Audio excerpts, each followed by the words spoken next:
Bonjour à tous et bienvenue dans cette nouvelle vidéo. Si vous regardez cette vidéo, c'est que vous posez des questions sur les batteries nomades, notamment les batteries EcoFlow. Aujourd'hui, je vais faire une vidéo spéciale pour parler des temps de recharge parce que je sais que c'est un critère vraiment décisif dans le choix du modèle de l'EcoFlow. Souvent, quand on veut acheter une batterie nomade comme ça, on va regarder bien sûr la capacité, l'autonomie et la sortie CA, c'est-à-dire les watts max qu'on va pouvoir sortir avec un appareil. Donc par exemple, est-ce que je vais pouvoir brancher mon sèche-cheveux? Est-ce que je vais pouvoir brancher un robot de cuisine? Est-ce que je vais pouvoir brancher une machine à laver? Souvent, en fonction des besoins, on va regarder ça vraiment le temps, la sortie max en watts et aussi le temps de recharge, parce que le but c'est de s'en servir le plus souvent possible et d'avoir un temps de recharge le plus court possible. Et aujourd'hui, je vais vous donner vraiment les caractéristiques précises de recharge de la Delta 2 Max. Moi, c'est ma favorite, c'est pas compliqué. Sur la chaîne, vous pouvez retrouver une playlist avec toutes mes vidéos sur les batteries EcoFlow, dans tous les scénarios que j'ai pu l'utiliser et que je l'utilise encore, à savoir maison autonome, caravane, maison traditionnelle, camping-car, appartement, fourgon, même en road trip à vélo. On avait emmené notre EcoFlow, enfin voilà, vraiment tout type d'utilisation qu'on peut avoir.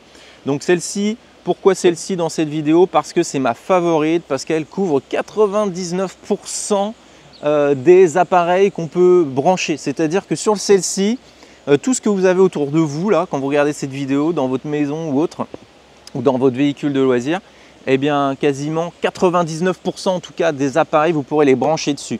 Moi j'ai fait tourner de la machine à laver dessus, j'ai fait tourner du four, j'ai fait tourner après tous les plus petits appareils. On va dire que tout ce qui a résistance peut fonctionner sur l'EcoFlow. Après il y a une question bien sûr de durée, d'autonomie. Bref, alors parlons recharge de cette batterie. Alors il y a trois types de recharge, mais ça vous le savez déjà certainement. On peut la recharger sur le secteur, avec des panneaux solaires ou sur l'allume-cigare quand on roule avec le véhicule. Je vous dirai aussi moi ce que j'utilise le plus comme type de recharge en fonction des scénarios et celui que j'utilise le moins. Alors voilà à quoi ressemble la prise pour la recharge secteur, et ici on a la prise pour la recharge solaire, et il y a aussi la prise allume-cigare que je n'ai pas ici, vous saurez pourquoi un petit peu plus loin dans la vidéo, qui permet donc de recharger en 12 volts lorsqu'on roule.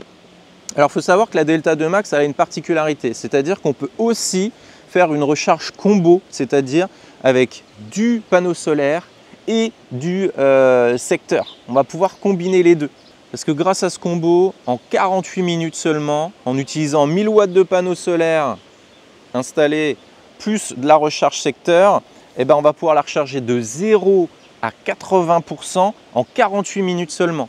En fait, EcoFlow, ils ont développé un ensemble de technologies qui leur permet d'avoir la recharge solaire la plus rapide du monde en la couplant au secteur. Donc je vous en parle, moi ce n'est pas un mode de recharge que j'ai utilisé, ça c'est bien quand on est en mode fixe, c'est-à-dire appartement, maison, on va pouvoir avoir les panneaux à l'extérieur et la prise secteur à proximité, mais c'est bon à savoir parce que vous pouvez rapidement la recharger comme ça, de 0 à 80%, donc en 48 minutes seulement. Et ensuite le petit complément, parce qu'il faut savoir que les 20 derniers pourcents de recharge d'une batterie lithium sont les 20% les plus longs, parce qu'il y a une égalisation des cellules qui s'opère pour ne pas l'endommager, donc les 20 derniers pourcents sont un petit peu plus longs. Ensuite vient la recharge secteur. C'est pas compliqué, recharge secteur en 60 minutes, elle est full. C'est-à-dire que c'est la recharge la plus rapide, la plus simple, et où tu récupères énormément quand tu te branches donc sur le secteur avec cette prise donc, que tu branches à l'arrière, et c'est ça, tu branches sur le secteur et elle va se mettre en charge directement. Alors ça c'est très pratique, petite astuce aussi pour les nomades.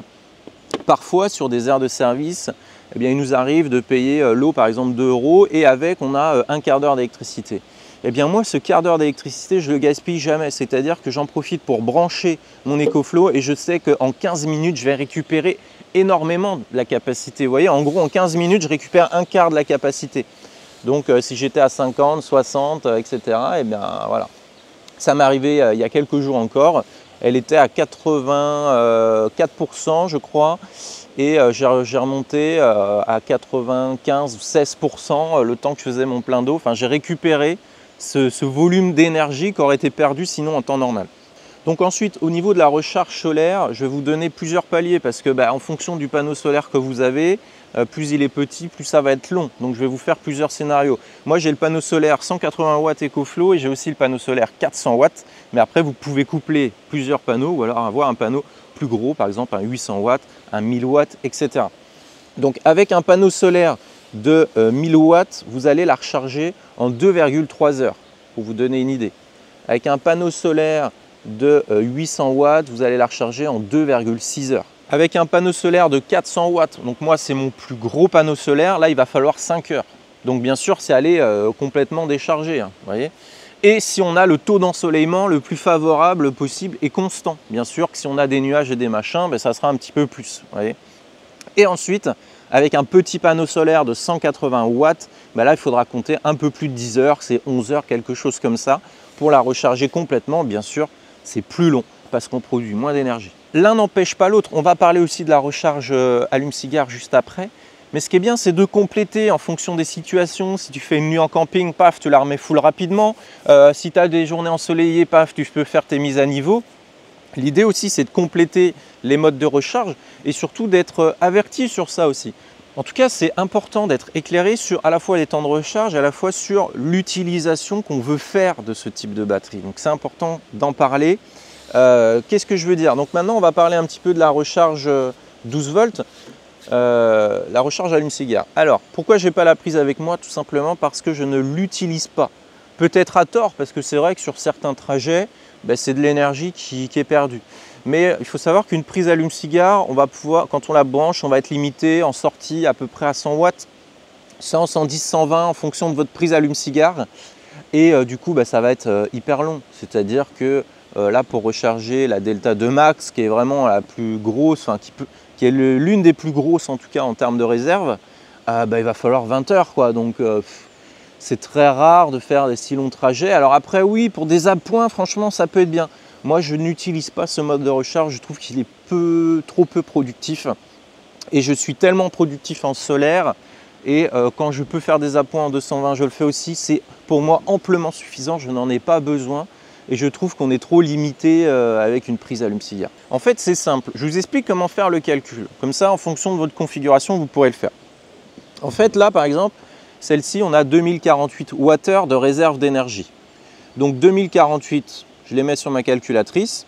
Si je veux savoir combien je vais recharger avec une prise de allume-cigare qui sort 100 watts, je vais diviser 2048 par 100 et je vais avoir 20 heures. 20 heures,48. Vous voyez, donc c'est approximatif, il y a toujours un peu de perte, etc. Mais ça nous donne une idée. Par exemple, 2048 Wh divisé par un panneau solaire de... si on a 600 watts de panneau, on aura 3,4 heures de recharge. Vous voyez, c'est super simple. C'est super simple de faire le calcul et ça vous permet de personnaliser votre temps de recharge en fonction de l'équipement que vous disposez déjà ou de l'équipement que vous souhaitez acheter. Grâce à cette formule de calcul aussi, vous pouvez, si vous voulez acheter un modèle moins gros, faire votre simulation aussi. Vous prenez sa capacité, vous la divisez par la puissance de sortie de recharge que vous voulez, que ce soit secteur, solaire ou autre, et vous avez votre résultat et vous connaissez votre temps de recharge. Donc voilà, moi je trouve que le temps de recharge c'est un truc qui est trop peu abordé et pourtant qui est méga important, qui est aussi important que les capacités, la réserve d'énergie on va dire. Donc je voulais vous faire cette vidéo. Si toutefois vous avez des questions par rapport à ce sujet, n'hésitez pas à les poser dans les commentaires. N'oubliez pas aussi que j'ai un code promo valable en ce moment, c'est FamilyRose5 qui vous permet d'avoir 5% de réduction sur le site EcoFlow. Donc je vous mets les liens d'ailleurs dans la description sous la vidéo et en commentaire épinglé. Et ce qu'il faut retenir de cette vidéo, c'est qu'aujourd'hui, en termes de capacité, de rapidité de recharge, EcoFlow, ils sont imbattables. Ils ont sorti une technologie qui nous permet d'aller hyper vite pour recharger. Et c'est vrai que dès qu'on a une journée d'ensoleillement et qu'on sort le panneau solaire et qu'on la met branchée, on sait qu'on va avoir les meilleures performances. Pareil, quand on veut la brancher sur le secteur, sur le 12 volts, c'est là où ça pêche, clairement. Mais on ne peut pas faire des miracles avec une prise allume-cigare parce qu'on est bridé. Il y a la technologie qui permet d'amplifier, on va dire, la recharge, mais si à la base on est bridé avec une prise 12 volts, c'est pas possible. Ils ne peuvent pas faire plus de miracles qu'ils n'en font déjà. Donc voilà, écoutez, voilà pour cette nouvelle vidéo. N'hésitez pas à parcourir les autres vidéos EcoFlow qu'il y a sur la chaîne. Et moi, je vous dis à bientôt dans une prochaine vidéo. Allez, bye bye!